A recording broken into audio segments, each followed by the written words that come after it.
తాగునీటి సరఫరాపై సమీక్ష నిర్వహించారు మంత్రి సీతక్క. వేసవికాలం ముగిసే వరకు ప్రజలకు చుక్క నీటి కష్టం రాకుండా చూడటమే లక్ష్యంగా యంత్రాంగం సిద్ధం కావాలన్నారు. గ్రామీణ ప్రాంతాల్లో మంచినీటి వ్యవస్థను మరింత పటిష్టం చేయాలని, ప్రజలకు ఎలాంటి ఇబ్బందులు కలగకుండా ముందస్తు చర్యలు తీసుకోవాలని అధికారులను ఆదేశించారు.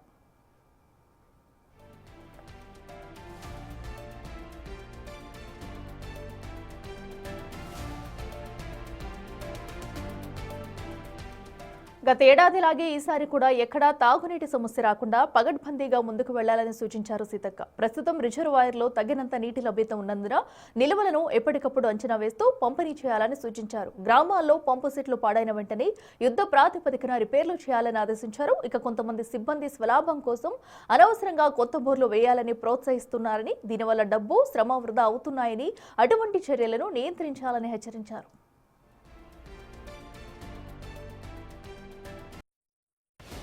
మేడారం జాతర కోసం తాగునీటి సరఫరాకు ప్రత్యేక ఏర్పాట్లు చేస్తున్నామన్నారు సీతక్క. భక్తులకు నిరంతరం నీరు అందేలా చూసేందుకు ప్రత్యేకంగా మిషన్ భగీరథ అధికారులను నియమిస్తున్నామన్నారు. ఈ నెల 10న మేడారంలో మిషన్ భగీరథ అధికారులు క్షేత్రస్థాయి సిబ్బందితో ప్రత్యేక సమావేశం నిర్వహించి జాతర ఏర్పాట్లపై తుది కార్యాచరణను ఖరారు చేయనున్నారు.